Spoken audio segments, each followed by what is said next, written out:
Hello everyone, কি অবস্থা সবার?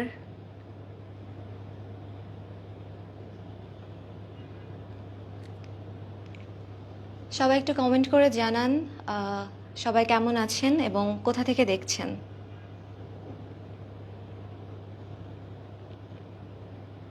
আমাকে ঠিকঠাক মতো দেখা যাচ্ছে কিনা এবং শোনা যাচ্ছে কিনা একটু কাইন্ডলি কমেন্ট করে জানাবেন।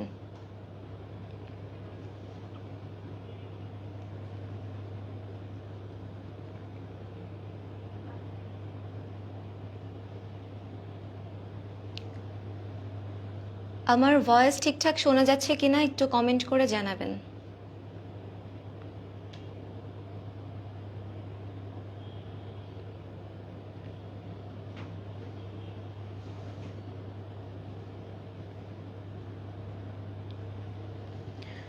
আচ্ছা, আজকে আমরা যে বিষয়টি নিয়ে পড়াশোনা করতে যাচ্ছি সেটি হচ্ছে প্রাচীন বাংলার ইতিহাস।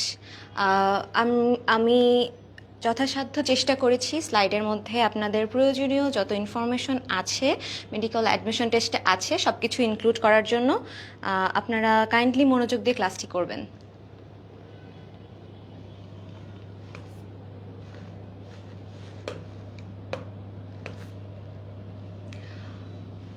এখানে আমরা বাঙালি জাতির উৎপত্তি নিয়ে একটু জানার চেষ্টা করব। প্রথমেই দেখতে পাচ্ছি এখানে বেশ কয়েকটি জনগোষ্ঠী রয়েছে: নেগ্রিটো, অস্ট্রিক, দ্রাবিড়, মঙ্গোলীয় অথবা ভোটচীনীয়। তো বাঙালি জাতির প্রধান অংশ আসলে যেখান থেকে গড়ে উঠেছে সেটি হচ্ছে অস্ট্রিক।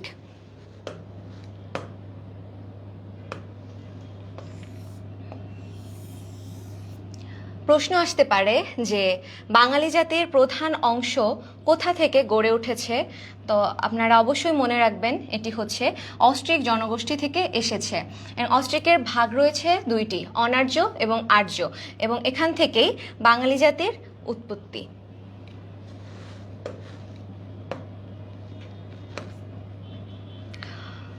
প্রাচীন বাংলার ছোট ছোট অঞ্চলে বিভক্ত ছিল এবং অঞ্চলগুলোর শাসক ছিল। ওইসব ছোট ছোট অঞ্চলগুলোকে জনপদ বলা হয়। খুবই ইম্পর্ট্যান্ট একটা প্রশ্ন, জনপদ কাকে বলে? প্রাচীন বাংলার ছোট ছোট অঞ্চলে বিভক্ত ছিল এবং প্রত্যেকটি অঞ্চলেই শাসক ছিল, এবং এই ছোট ছোট অঞ্চলগুলোকে জনপদ বলা হয়। বিভিন্ন প্রাপ্ত শিলালিপি ও প্রাচীন সাহিত্য গ্রন্থ থেকে গৌড়, বঙ্গ, হরিকেল, সমতট, বরেন্দ্র, চন্দ্রদ্বীপ এরকম প্রায় 16টি প্রাচীন জনপদের কথা জানা যায়। এর মধ্যে সবচেয়ে প্রাচীনতম জনপদ হচ্ছে পুন্ড্র। এই প্রশ্নটা সাধারণত মেডিকেল অ্যাডমিশন টেস্টে এসেই থাকে যে সবচেয়ে প্রাচীন জনপদ কি।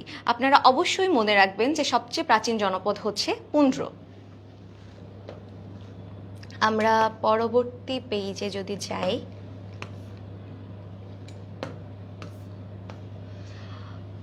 এখন আমরা জানব বিভিন্ন জনপদের বর্তমান অবস্থাটা।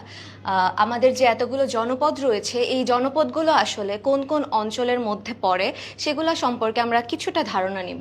তো প্রথমেই রয়েছে পুন্ড্র। পুন্ড্র হচ্ছে বৃহত্তর বগুড়া,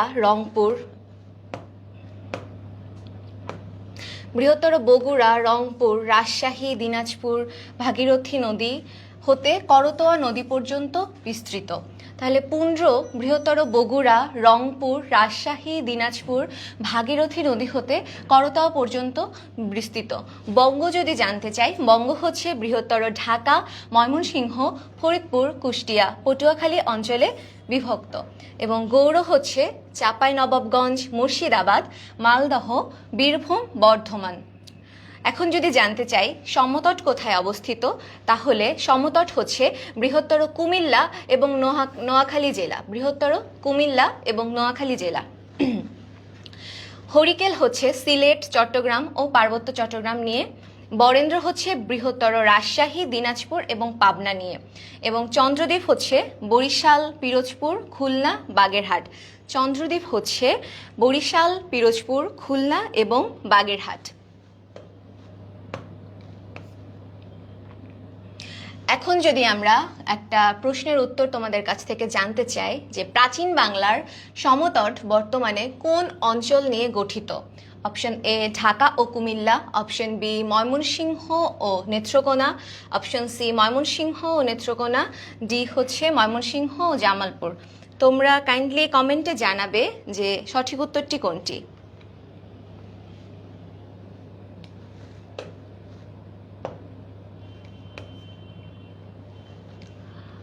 পরবর্তী প্রশ্নে, প্রাচীন বাংলার কোন অঞ্চল বাংলাদেশের পূর্বাংশে ছিল?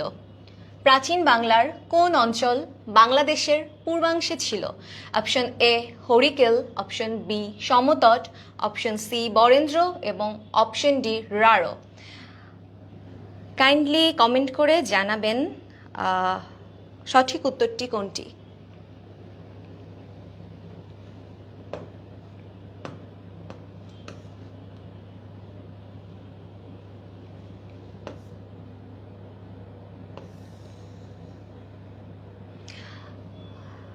পরবর্তী প্রশ্নে যদি যাই, বাংলার সবচেয়ে প্রাচীন জনপদ কোনটি? আমি কিন্তু বলেছিলাম যে এই প্রশ্নটা অবশ্যই আসে, তো এই প্রশ্নটা আমার মনে হয় উত্তর পারবে না এমন কেউ নেই। বাংলার সবচেয়ে প্রাচীন জনপদ হচ্ছে কি, এটা আপনারা কমেন্ট করে জানাবেন। Option A Harikela, option B Pundra, option C Gauda, option D Tamralipta. Comment করে জানাবেন উত্তরটা কি।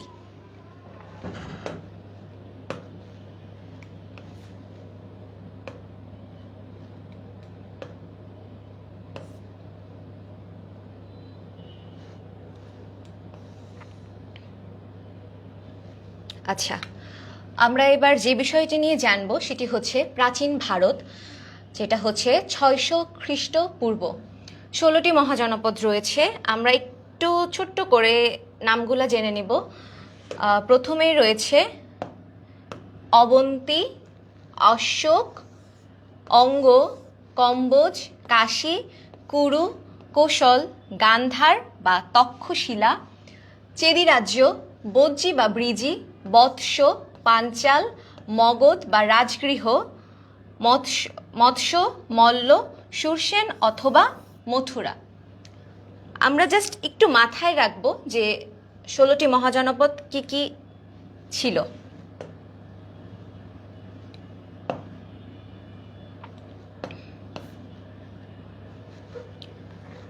আচ্ছা, এবার যে আমরা ইনফরমেশনগুলো জানবো, মগধের প্রথম ঐতিহাসিক রাজা ছিল বিম্বসার বা বিম্বিসার। মগধের প্রথম ঐতিহাসিক রাজা ছিল বিম্বসার অথবা বিম্বিসার।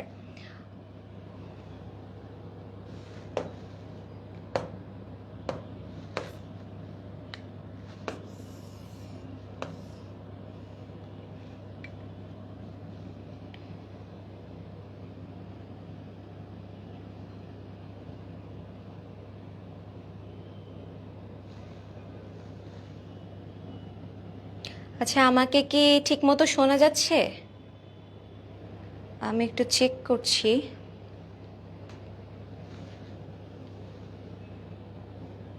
আচ্ছা, পরবর্তী পেজে যদি যাই, তো চাণক্য তক্ষশিলা হতে অর্থনীতি ও রাজনীতি বিষয়ে পাণ্ডিত্য অর্জন করে এমন ব্যক্তি। তো চাণক্য কি? তক্ষশিলা হতে অর্থনীতি ও রাজনীতি বিষয়ে পাণ্ডিত্য অর্জন করেন এমন। তো তিনি ছিলেন ধননন্দের প্রশাসনিক কর্মকর্তা। উপাধি ও ছদ্মনাম ছিল কৌটিল্য অথবা বিষ্ণুগুপ্ত।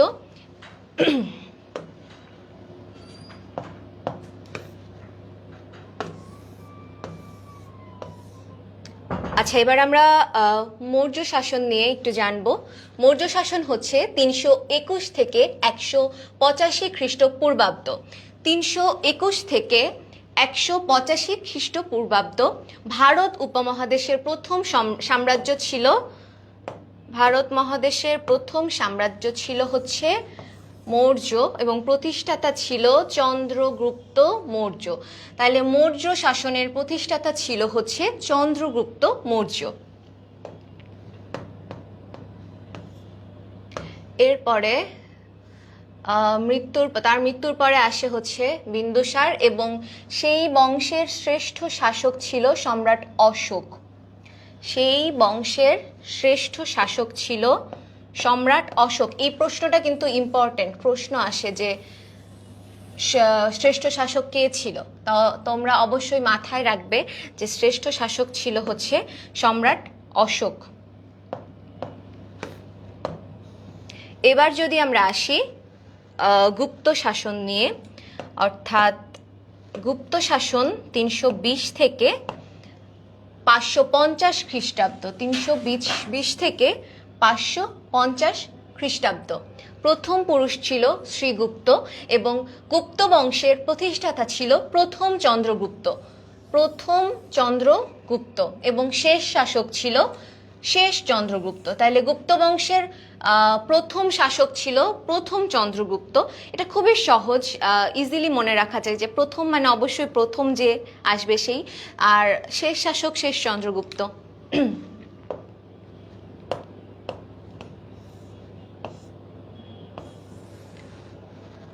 আচ্ছা, দ্বিতীয় চন্দ্রগুপ্তের উপাধি ছিল বিক্রমাদিত্য। দ্বিতীয় চন্দ্রগুপ্তের উপাধি ছিল বিক্রমাদিত্য। প্রশ্নটা আসতে পারে যে দ্বিতীয় চন্দ্রগুপ্তের উপাধি কি ছিল? বিক্রমাদিত্য। সভাকবি কালিদাস নবরত্নের একজন, আর্যভট্ট বিজ্ঞানী ছিল, আর্য সিদ্ধান্ত, বরাহ মিহির জ্যোতির্বিদ, বৃহৎ সংহিতা, অমর সিংহ ব্যাকরণবিদ, অমর কোষ, এবং ফাহিয়ে নাসেন বাংলার স্বর্ণযুগে ফো কো কিং।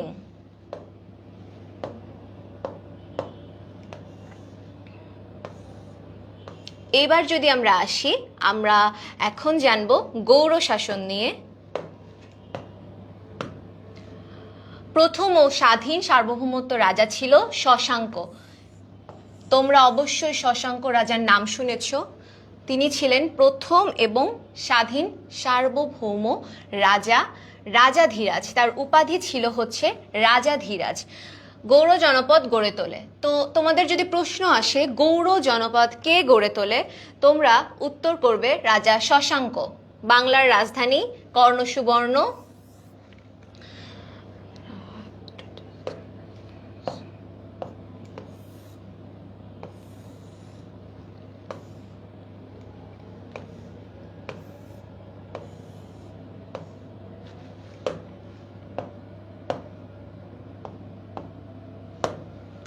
আচ্ছা, এবার তোমরা অনেকেই মাতসান্নাই এই কথাটা শুনেছ।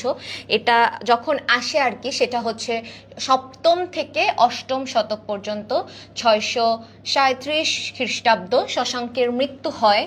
637 খ্রিস্টাব্দে শশাঙ্কের মৃত্যু হয় এবং 756 খ্রিস্টাব্দে গোপালের ক্ষমতা গ্রহণ করে। মানে শশাঙ্কের মৃত্যুর পর গোপাল ক্ষমতা গ্রহণ করে হচ্ছে 756 খ্রিস্টাব্দে। এবার আমরা যেটা নিয়ে জানবো সেটি হচ্ছে পাল বংশ। তার আগে তোমাদেরকে বলে রাখি, ইউনিক মেডিকেল অ্যাডমিশন কেয়ারে 2000 টাকাতে অ্যাডমিশনের ফুল কোর্স তোমরা পেয়ে যাবে। তোমরা ভর্তির জন্য অবশ্যই পেজে নক দিলেই পেয়ে যাবে এবং ভর্তির জন্য যোগাযোগ করো, এবং এক্সাম ব্যাচে ভর্তির জন্য মাত্র 1000 টাকাতে তোমরা ভর্তি হতে পারবে। এবার যদি আমরা একটু পড়ায় আসি, পাল বংশ হচ্ছে 756 থেকে 1161 খ্রিস্টাব্দ পর্যন্ত বাংলার দীর্ঘস্থায়ী রাজবংশ। আচ্ছা, একটা মিনিট। বাংলার দীর্ঘস্থায়ী রাজবংশ প্রায় 400 বছর। বৌদ্ধ ধর্মাবলম্বী চর্যাপদ।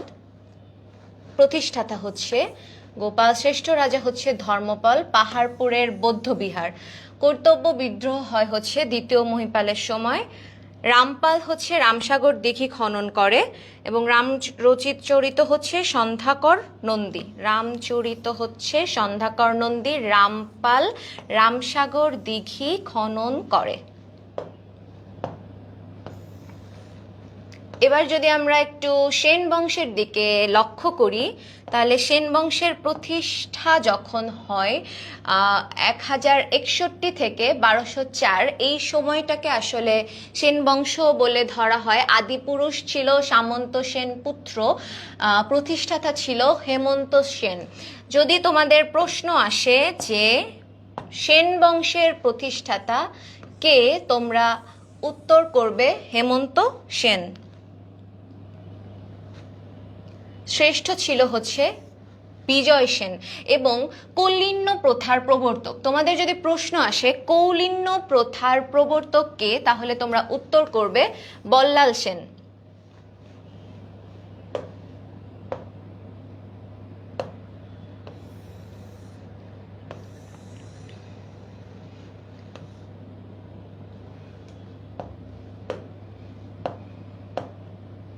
আমরা এখন উপমহাদেশে ইসলামের অভ্যুদয় সম্পর্কে একটু জানার চেষ্টা করব।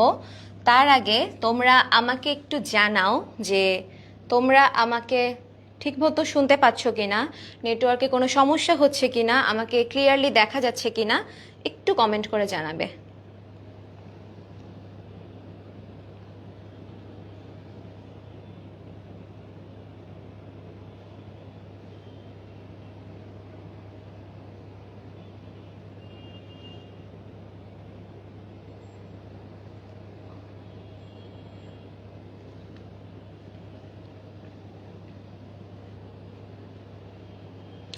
আচ্ছা, উপমহাদেশে ইসলামের অভ্যুদয় সম্পর্কে যদি আমরা একটু জানতে চাই, তাহলে ভারতে প্রথম মুসলিম অভিযান সিন্ধু অভিযান হয় 712 খ্রিস্টাব্দ। অর্থাৎ ভারতে প্রথম মুসলিম অভিযান বা সিন্ধু অভিযান যেটাকে বলে, সেটা হয় হচ্ছে 712 খ্রিস্টাব্দে।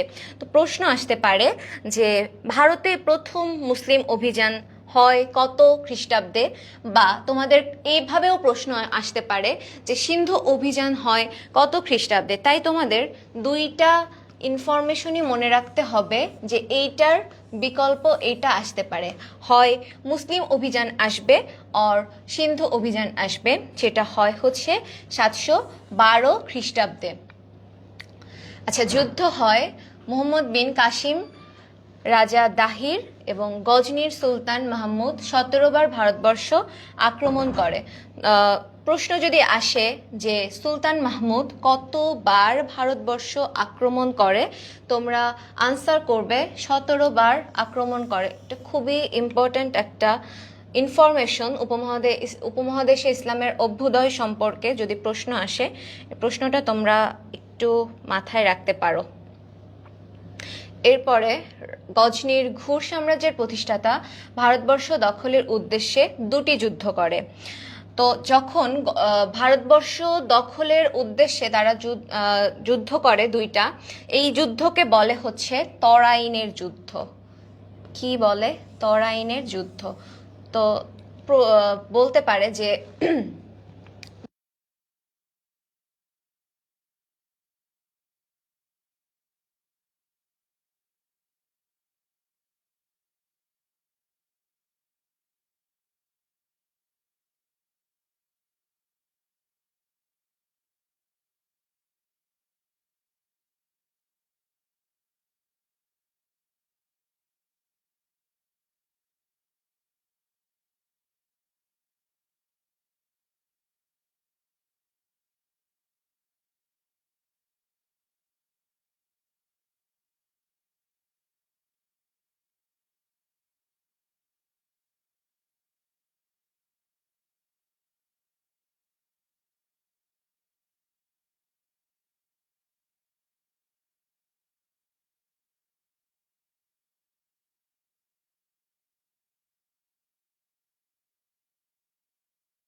দুঃখিত, এখন আমার কথা শোনা যাচ্ছে কিনা একটু কাইন্ডলি জানাবা।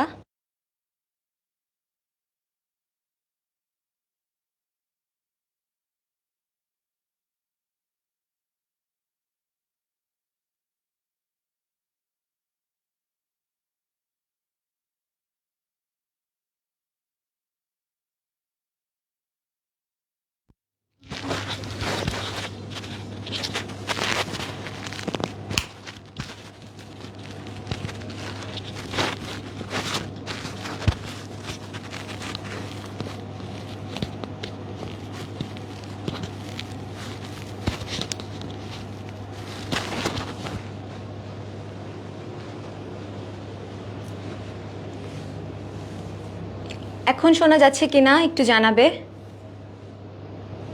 আচ্ছা ঠিক আছে, একজন বলেছে শোনা যাচ্ছে আমাকে, তাহলে আমি পরবর্তীতে যাচ্ছি।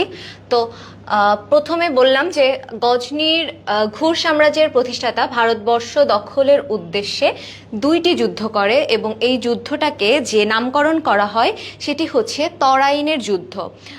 এই তরাইনের যুদ্ধ মানে যুদ্ধ হয় দুইটি কিন্তু নাম একটাই, তরাইনের যুদ্ধ। এবং এই প্রথম যুদ্ধ যখন হয় তখন সেটি হচ্ছে 1191 খ্রিস্টাব্দে যুদ্ধটি হয় এবং এই প্রথম যুদ্ধের ফলাফল হিসেবে মুহাম্মদ ঘুরি পরাজিত হয় এবং দ্বিতীয় যুদ্ধ সংঘটিত হয় হচ্ছে 1192 খ্রিস্টাব্দে, মানে এক বছরের তফাতে তারা দুইটা যুদ্ধ সংঘটিত করে এবং দ্বিতীয় যুদ্ধে প্রতিপক্ষ পৃথ্বীরাজ চৌহান পরাজিত ও নিহত হয় এবং মুসলিম সাম্রাজ্য প্রতিষ্ঠা হয়। তো এখানে খুবই ইম্পর্ট্যান্ট একটা বিষয়, সেটা হচ্ছে যদি বলে যে মুসলিম সাম্রাজ্য কত সালে প্রতিষ্ঠিত হয় তাহলে আপনারা বলবেন 1191 খ্রিস্টাব্দে এবং কোন যুদ্ধের মাধ্যমে, তরাইনের যুদ্ধ। কিন্তু তরাইনের যুদ্ধ দুইবার সংঘটিত হয়। দ্বিতীয় যে যুদ্ধটি হয় অর্থাৎ 1191 খ্রিস্টাব্দে যে যুদ্ধটি হয় সেই যুদ্ধে প্রতিপক্ষ পৃথ্বীরাজ চৌহান পরাজিত হয়। এখানে ইনফরমেশন অনেকগুলো জানার আছে, তো আমি বলি একবারে যদি সামারি করে বলতে চাই, তরাইনের দ্বিতীয় যুদ্ধ সংঘটিত হয় 1192 খ্রিস্টাব্দে এবং প্রতিপক্ষ পৃথ্বীরাজ সেখানে পরাজিত হয় এবং নিহত হয় এবং সেই তার পরাজয়ের মাধ্যমে মুসলিম সাম্রাজ্যের প্রতিষ্ঠা হয়।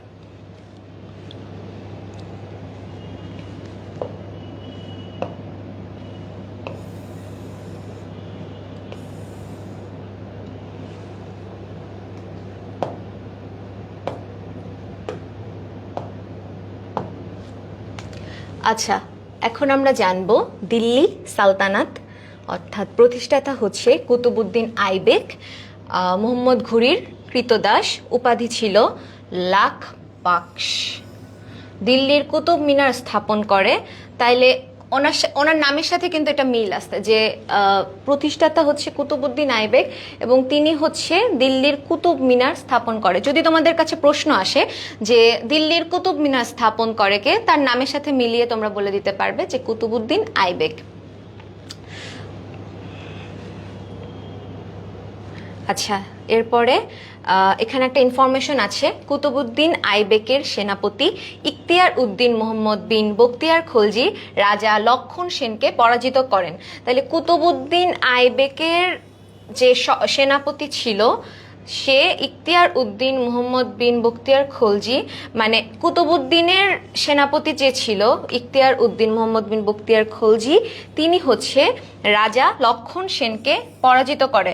তো তোমাদের কাছে যদি প্রশ্ন আসে যে লক্ষণ সেনকে পরাজিত করে কে, তোমরা কিন্তু ইজিলি অ্যান্সার করতে পারবে যে ইখতিয়ার উদ্দিন মুহাম্মদ বিন বখতিয়ার খলজি। এবং তিনি কে ছিলেন? তিনি ছিলেন কুতুবউদ্দিন আইবেকের সেনাপতি।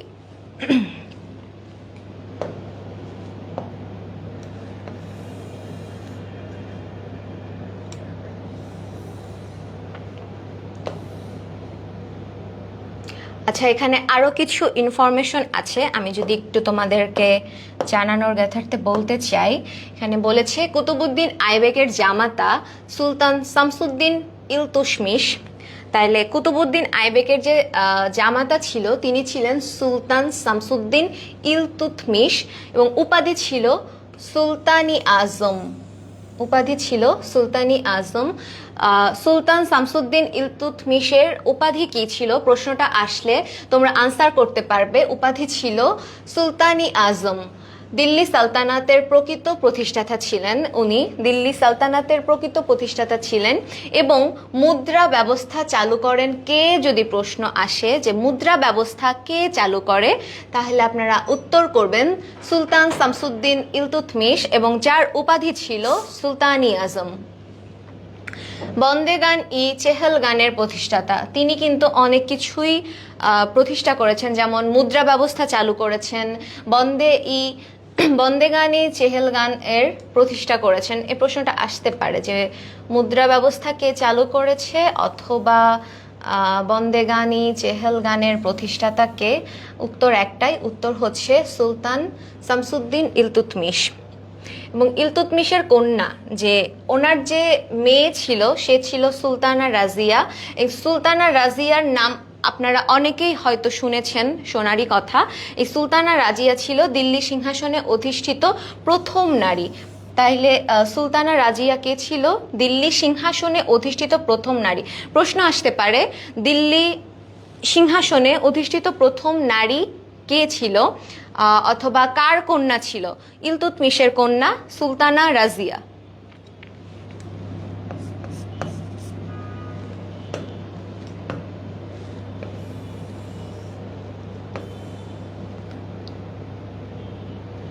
আচ্ছা, এরপরে যদি আমরা একটু যাই, সুলতান নাসিরুদ্দিন মাহমুদ শাহ ইলতুৎমিশের বড় ছেলে। ইলতুৎমিশের বড় ছেলে হচ্ছে সুলতান নাসিরুদ্দিন মাহমুদ শাহ। তাহলে ওই ইলতুৎমিশের বড় ছেলের নাম হচ্ছে সুলতান নাসিরুদ্দিন মাহমুদ শাহ। অনাড়ম্বর জীবনযাপন, টুপি সেলাই, কুরআন অনুলিপি, ফকির বাদশাহ। সুলতান গিয়াসউদ্দিন বলবন নিজেকে মহাশাসক পরিচয় দিতেন। ইনি নিজেকে মহাশাসক পরিচয় দিতেন। এবং রক্তপাত ও কঠোর নীতি, blood and iron policy. Blood and iron policy, এখানে অনেকগুলো ইনফরমেশন আছে ওনার বিষয়ে, সেগুলো একটু তোমরা মাথায় নেবে। রক্তপাত ও কঠোর নীতি, ব্লাড অ্যান্ড আয়রন পলিসি, এই বিষয়টা তিনি আসলে প্রতিষ্ঠা করেন। এই নীতির প্রতিষ্ঠাতা ছিলেন সুলতান নাসিরুদ্দিন মাহমুদ শাহ, ইলতুৎমিশের বড় ছেলে। আমির খুসরু বুলবুলি হিন্দ বা তোতা পাখি। পরবর্তীতে যদি আমরা একটু যাই,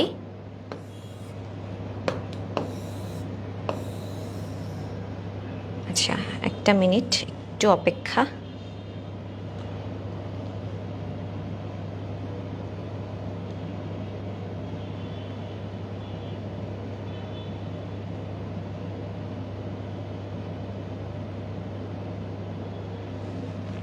ঠিক আছে, এখানে হচ্ছে খলজি আর খিলজি বংশ, যেটা এটা নিয়ে যদি আমরা একটু জানার চেষ্টা করি। প্রতিষ্ঠাতা হচ্ছে জালাল উদ্দিন খলজি। খলজি বা খিলজি বংশের প্রতিষ্ঠাতা হচ্ছে জালাল উদ্দিন খলজি। শ্রেষ্ঠ সুলতান আলাউদ্দিন খলজি। এই খলজি বা খিলজি বংশের শ্রেষ্ঠ সুলতান ছিল আলাউদ্দিন খলজি। দ্রব্যমূল্য নিয়ন্ত্রণ ও মূল্য নির্ধারণ, দক্ষিণ ভারত জয়, বিজয় পতাকা উড্ডয়ন, মালিক কাফুর তার বিখ্যাত সেনাপতি ছিল। এবং ফ্রান্সের রাজা চতুর্দশ লুই এর মতো নিজেকে শ্রেষ্ঠ ঘোষণা, আমি রাষ্ট্র। তাইলে এই জালালউদ্দিন খলজির নিজেকে আমি রাষ্ট্র, মানে উনি বলছে যে আমি রাষ্ট্র, এবং ফ্রান্সের রাজা চতুর্দশ লুইয়ের মতো নিজেকে। এখানে এই প্রশ্নটা আসতে পারে যে ফ্রান্সের রাজা চতুর্দশ লুই এর মতো নিজেকে শ্রেষ্ঠ ঘোষণা, মানে আমি রাষ্ট্র, এটি কে বলেছে? প্রশ্নটা খুবই ইম্পর্টেন্ট, তোমরা এটা মাথায় রাখবে।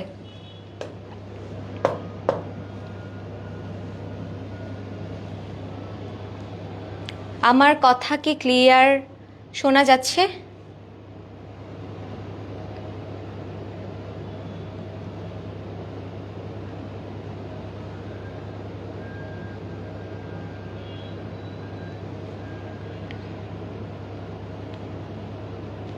আচ্ছা, আবার একটু বলে রাখি, ইউনিক অ্যাডমিশন কেয়ারে তোমরা 2000 টাকাতে ফুল অ্যাডমিশন কোর্সটি পারচেজ করতে পারবে এবং কোর্সে ভর্তি হওয়ার জন্য অবশ্যই যোগাযোগ করো।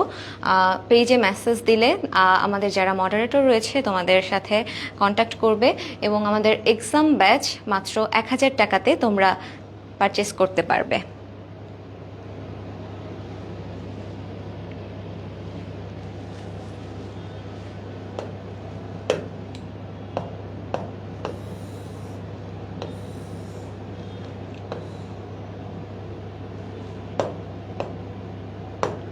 এবার একটু যাই, এখানে দেখা যাচ্ছে তুঘলক বংশ।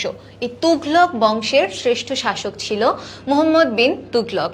তুঘলক বংশের শ্রেষ্ঠ শাসক ছিল মুহাম্মদ বিন তুঘলক। যদি প্রশ্ন আসে তুঘলক বংশের শ্রেষ্ঠ শাসক কে ছিল, তোমরা অবশ্যই উত্তর করবে মুহাম্মদ বিন তুঘলক। রাজধানী দিল্লি থেকে দেগিরি, তাম্রমুদ্রা প্রচলন, দিওয়ানি কহি, ইবনে বতুতা মরক্কো। তো সব ইয়াতেই তোমার সব বংশেই কিছু কিছু বেসিক ইনফরমেশন জানতে হবে। যেমন তুঘলক বংশের শ্রেষ্ঠ শাসক ছিল মুহাম্মদ বিন তুঘলক। রাজধানী দিল্লি থেকে তিনি দেগিরি করে, তাম্রমুদ্রা প্রচলন করে, দিওয়ানি কহি, ইবনে বতুতা মরক্কো। এই ইনফরমেশনগুলো তোমরা মাথায় রাখবে যাতে প্রশ্ন আসলে তোমরা ইজিলি আনসার করতে পারো। আমরা যদি পরবর্তীতে যাই, এরপরে আমরা যে বিষয়টি নিয়ে জানব সেটি হচ্ছে স্বাধীন সুলতানি শাসক বা স্বাধীন সুলতানি শাসন। স্বাধীন সুলতানি শাসন সম্পর্কে যদি আমরা জানতে চাই তাহলে আমাদেরকে শুরুতেই জানতে হবে যে এই সুলতানি যে শাসনটা এটি আসলে কোন সময়ের মধ্যে হয়। তো দেখো, 1338 থেকে 1538 পর্যন্ত যে সময়টা, এটি হচ্ছে সুলতানি শাসন আমল।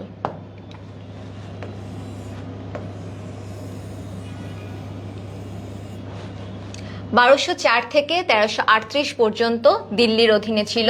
সোনারগাঁওয়ের শাসক বাহরাম খানের মৃত্যু হয় 1838-এ এবং তার ধর্মরক্ষক ছিল ফখরুদ্দিন মোবারক শাহ ছিল প্রতিষ্ঠাতা এবং শামসুদ্দিন ইলিয়াস শাহ ছিল প্রকৃত প্রতিষ্ঠাতা। স্বাধীন সুলতানি শাসনের প্রকৃত প্রতিষ্ঠাতা ছিল শামসুদ্দিন ইলিয়াস শাহ। তোমাদের প্রশ্ন যদি আসে স্বাধীন সুলতানি শাসনের প্রকৃত প্রতিষ্ঠাতা কে ছিল, তাহলে আনসার করবে শামসুদ্দিন ইলিয়াস শাহ।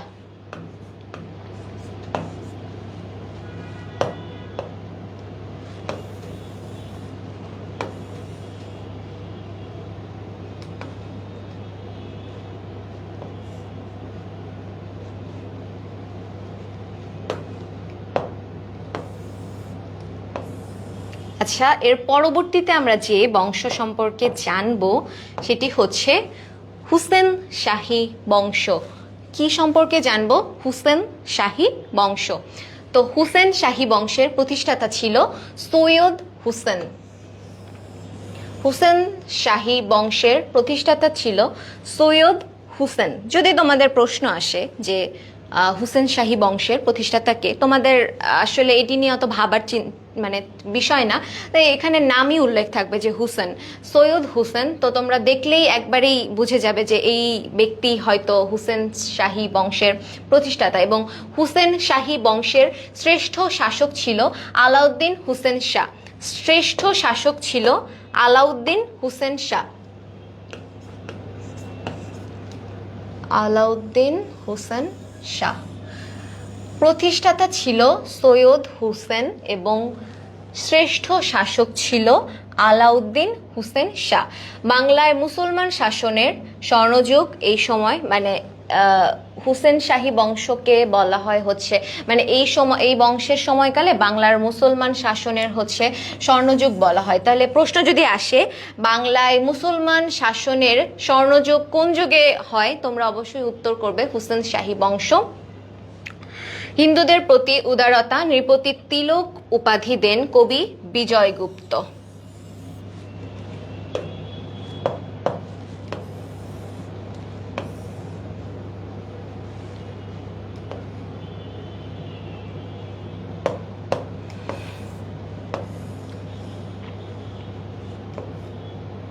আচ্ছা, এবার যদি আমরা একটু যাই, নাসিরউদ্দিন নুসরত শাহ 1519 থেকে 1532 খ্রিস্টাব্দ। তার সময়ে 1526 সালে মুঘল সাম্রাজ্য প্রতিষ্ঠা হয়।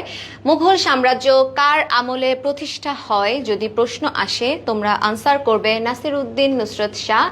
গৌড়ের বড় সোনা মসজিদ, বারোদুয়ারি মসজিদ, কদম রসুল ভবন, রাজশাহীর বাঘা মসজিদ, বাগেরহাটের মিঠাপুকুর, তারপরে গিয়াসউদ্দিন মোহাম্মদ শাহ বাংলার শেষ স্বাধীন সুলতান। তাহলে গিয়াসউদ্দিন মোহাম্মদ শাহ বাংলার শেষ স্বাধীন সুলতান। প্রশ্ন যদি আসে যে বাংলার শেষ স্বাধীন সুলতান কে, তোমরা আনসার করবে গিয়াসউদ্দিন মোহাম্মদ শাহ। আফগান নেতা শের শাহ গৌড় দখল করে হচ্ছে 1538-এ।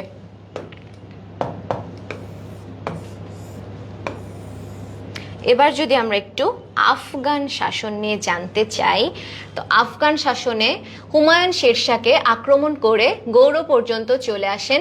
গৌড়ের প্রাসাদ ও সৌন্দর্য দেখে বাংলার নাম দেন জান্নাতাবাদ। বাংলার নাম জান্নাতাবাদ দেয় কে যদি প্রশ্ন আসে যে বাংলার নাম জান্নাতাবাদ দেয় কে, সেখানে হবে হুমায়ুন শেরশাহকে আক্রমণ করে গৌড় পর্যন্ত চলে আসেন এবং গৌড়ের প্রাসাদ ও সৌন্দর্য দেখে বাংলার নামকরণ করেন জান্নাতাবাদ। হুমায়ুনকে কানৌজ এর যুদ্ধে পরাজিত করে 1550-এ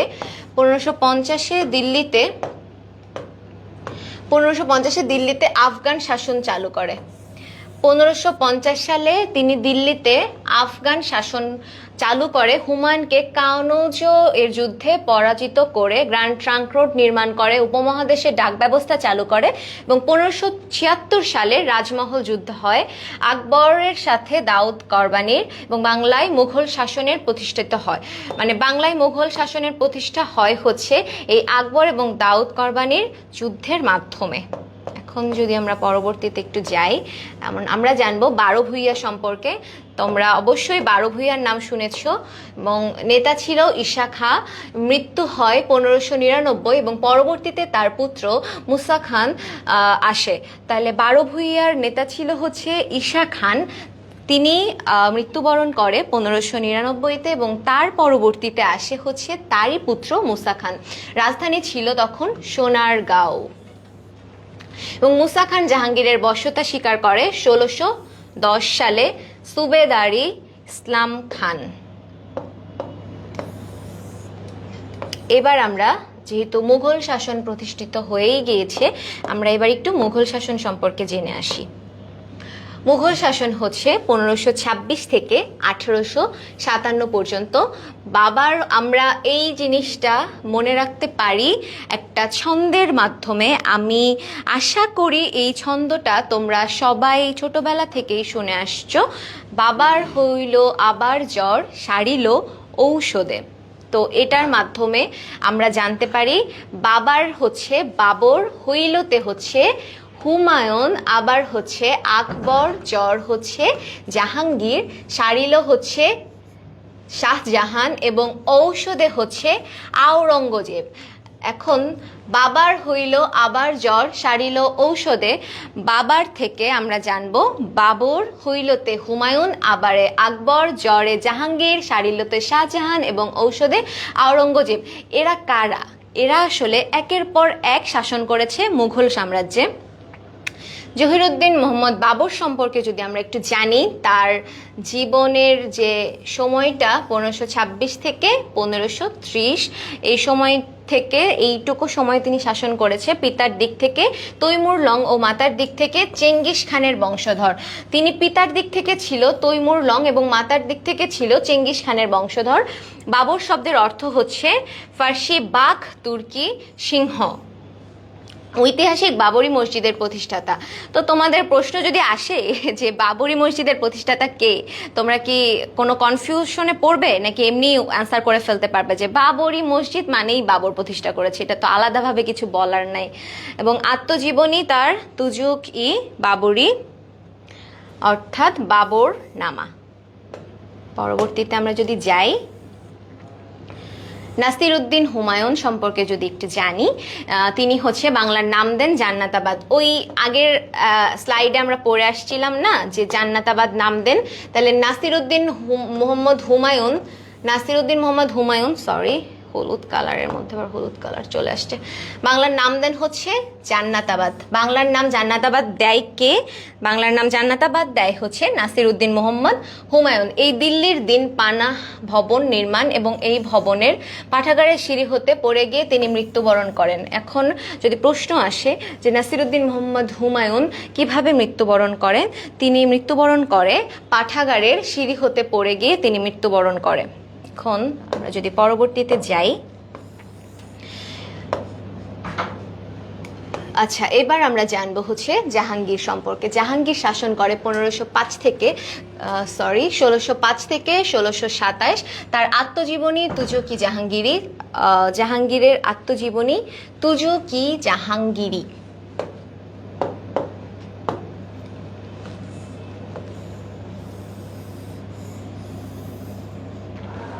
তার সাথে নূরজাহানের বিয়ের ইতিহাসে একটি গুরুত্বপূর্ণ ঘটনা। এই জাহাঙ্গীরের সাথে নূরজাহানের যে বিয়ে হয়, এই বিয়েটা হচ্ছে ইতিহাসের একটি গুরুত্বপূর্ণ ঘটনা। ইংরেজদের বিনা শুল্কে বাণিজ্যের অনুমতি প্রদান করে নুরউদ্দিন মোহাম্মদ সেলিম জাহাঙ্গীর, এবং প্রথমবারের তার সুবেদার ইসলাম খান বারভূঁইয়াদের দমন করে 1610, এবং ঢাকাকে প্রথমবারের মতো বাংলার রাজধানীর নামকরণ করে জাহাঙ্গীরনগর। তো ঢাকার নাম ছিল জাহাঙ্গীরনগর এবং সেটি হয় বারভূঁইয়াদের দমনের মাধ্যমে 1610 সালে।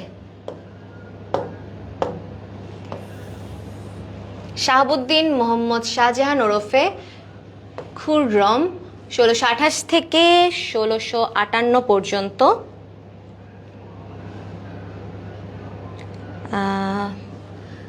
Prince of builders. তার মুকুটে কোহিনূর হীরা শোভা বর্ধন করত। মণিমুক্তা খচিত স্বর্ণমণ্ডিত ময়ূর সিংহাসন। বিখ্যাত স্থাপনা আগ্রার তাজমহল। আগ্রার তাজমহল কে নির্মাণ করে? এটা আমার মনে হয় যে তোমরা সবাই আজকের ক্লাসে না থাকলেও জানতা যে তাজমহলকে স্থাপন করে। পাকিস্তানের পাঞ্জাবের শীর্ষ মহল প্যালেস অফ মিরর্স।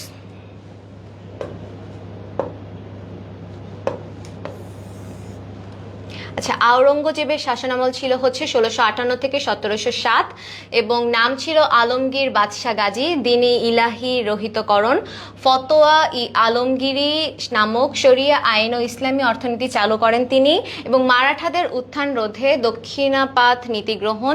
ধর্মপ্রাণ মুসলিম ছিলেন এবং জিন্দাপীর বলা হতো তাকে। তো এই ইনফরমেশনটা মাথায় রাখবে যে জিন্দাপীর বলা হতো হচ্ছে আওরঙ্গজেবকে। আচ্ছা, মুহম্মদ শাহর শাসনামল ছিল 1719 থেকে 1748। তার শাসনামলে পার্সির নাদির শাহ ভারত আক্রমণ করেন এবং ময়ূর সিংহাসন ও কোহিনূর লুণ্ঠন করে। দ্বিতীয় বাহাদুর শাহ হচ্ছে 1837 থেকে 1857 শেষ মুঘল সম্রাট। উনি ছিলেন শেষ মুঘল সম্রাট। 1857 সালে সিপাহী বিদ্রোহের পর তাকে মিয়ানমারের রেঙ্গুনে নির্বাসিত করা হয়।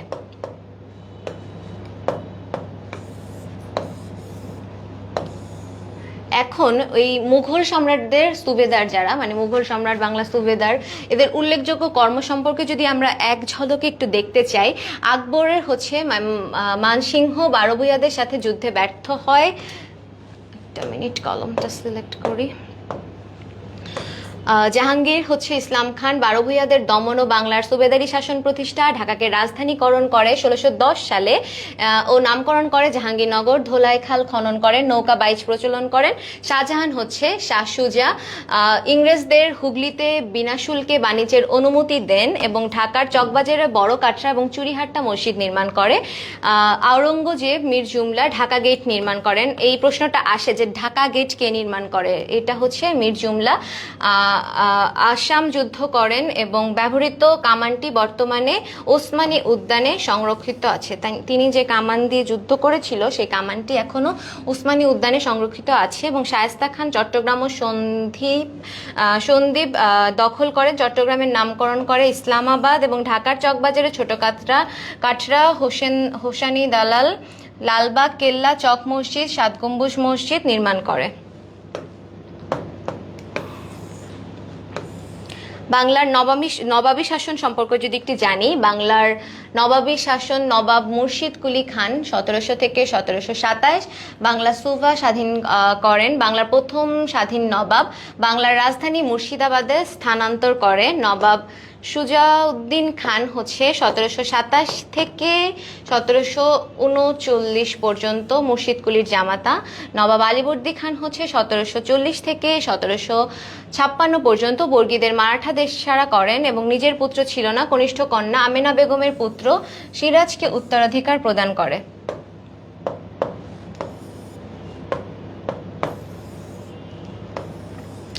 এখন আমরা যেটা নিয়ে জানবো, নবাব সিরাজউদ্দৌলা 1756 থেকে 1757 পর্যন্ত 23 বছর বয়সে সিংহাসনে আরোহণ করেন তিনি। নবাব সিরাজউদ্দৌলা 23 বছর বয়সে সিংহাসনে আরোহণ করে বাংলার শেষ স্বাধীন নবাব নানামুখ ষড়যন্ত্রের শিকার হয়ে 23 জুন 1757 সালে ইংরেজদের সাথে পলাশীর যুদ্ধে পরাজয় এবং মোহাম্মদী বেগ নবাবকে হত্যা করেন।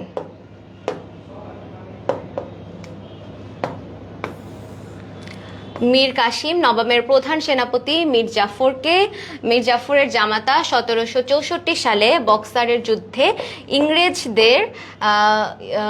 যুদ্ধে ইংরেজদের কাছে পরাজয় হয় বাংলার রাজধানী মুঙ্গের। ব্রিটিশ শাসনামল ইউরোপীয় বণিকদের মাঝে সর্বপ্রথম বাংলায় আসে পর্তুগিজরা এবং গভর্নর আলবুকার, এরপরে আসে ওলন্দাজ, তারপর দিনেমার, তারপরে ইংরেজ।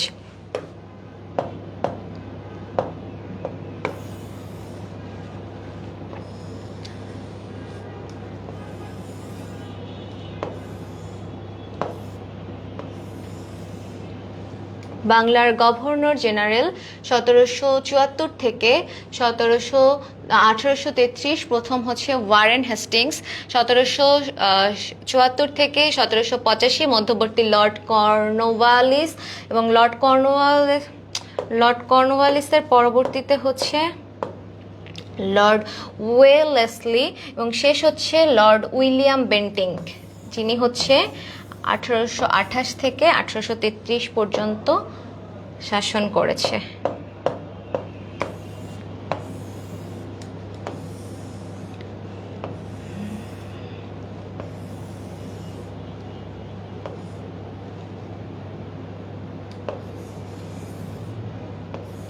আচ্ছা, ব্রিটিশ শাসকদের উল্লেখযোগ্য কর্ম সম্পর্কে যদি আমরা একটু জানি, তাহলে লর্ড ক্লাইভ হচ্ছে দ্বৈত শাসন ব্যবস্থা চালু করে এবং গভর্নর কাটিয়ার হচ্ছে 1770 থেকে বাংলা 1176 মনন্তর ওয়ারেন হেস্টিং হচ্ছে দ্বৈত শাসন ব্যবস্থা বাতিল করে উপমহাদেশে প্রথম রাজস্ব বোর্ড স্থাপন করে। তার শাসনামলে বেঙ্গল গেজেট প্রকাশিত হয়। লর্ড কর্নওয়ালিস 10 সালা বন্দোবস্ত চালু করে। 1793 সালে চিরস্থায়ী বন্দোবস্ত ও সূর্যাস্ত আইন পাশ করে। ইন্ডিয়ান সিভি সার্ভিস চালু করে। সংস্কৃত কলেজ প্রতিষ্ঠা করে। লর্ড ওয়েলেসলি টিপু সুলতানদের বিরুদ্ধে মহীশূর যুদ্ধ ঘোষণা করে। 1799 সালে উইলিয়াম বেন্টিং সতীদাহ প্রথা বাতিল করে এবং লর্ড ডালহৌসি উপমহাদেশের প্রথম টেলিগ্রাফ লাইন স্থাপন, কলকাতার ডায়মন্ড হারবার সর্বপ্রথম রেল যোগাযোগ চালু করে এবং বিধবা বিবাহ আইন পাশ করে 1856 সালে। লর্ড ক্যানিং প্রথম কাগজের মুদ্রা প্রচলন করে। লর্ড ক্যানিং প্রথম কাগজের মুদ্রা প্রচলন করে হচ্ছে 1861 সালে। সর্বপ্রথম পুলিশি ব্যবস্থা চালু করে 1861 সালে। লর্ড মেও আদমশুমারি চালু করে 1872 সালে। লর্ড লিটন অস্ত্র আইন প্রণয়ন করে, বিনা লাইসেন্সে অস্ত্র নিষিদ্ধ। সংবাদপত্র আইন পাশ, স্বাধীনতা হরণ। লর্ড রিপন হচ্ছে স্থানীয় সরকার ব্যবস্থা, পঞ্চায়েত চালু করেন এবং ভারতের প্রথম শিক্ষা কমিশন গঠন করে, হান্টার কমিশন। লর্ড কার্জন 1905 সালে বঙ্গভঙ্গ কার্যকর করে এবং ইম্পেরিয়াল লাইব্রেরি কলকাতা প্রতিষ্ঠিত করে। লর্ড হার্ডিঞ্জ 1911 সালে বঙ্গভঙ্গ রদ করে, ঘোষক ছিল। রাজা পঞ্চম জর্জ বেঙ্গল প্রদেশ সৃষ্টি করে। ঢাকা বিশ্ববিদ্যালয় প্রতিষ্ঠার জন্য নাথান কমিশন গঠন করে লর্ড হার্ডিঞ্জ এবং লর্ড মাউন্টব্যাটেন ভারত পাকিস্তান বিভক্তি করে রেড ক্লিফ কমিশন গঠন করে।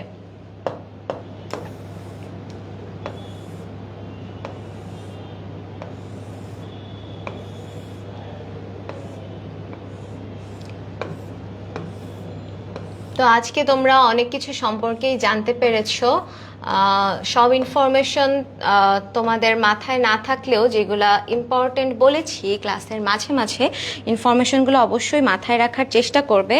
আর আবারও যদি তোমাদেরকে একটু মনে করিয়ে দিই, আমাদের ইউনিক অ্যাডমিশন কেয়ারে 2000 টাকাতে ফুল মেডিকেল কোর্স তোমরা পারচেজ করতে পারবে। ভর্তির জন্য তোমরা পেজে নক দিলেই আমাদের মডারেটরদের সাথে কন্ট্যাক্ট করে ভর্তি হয়ে যেতে পারবে এবং আমাদের এক্সাম ব্যাচ মাত্র 1000 টাকাতে তোমরা পারচেস করতে পারবে। আশা করি ক্লাসটি তোমরা বুঝতে পেরেছো। আজকে এই পর্যন্তই। সবাই ভালো থাকবেন। কেটে দিচ্ছ।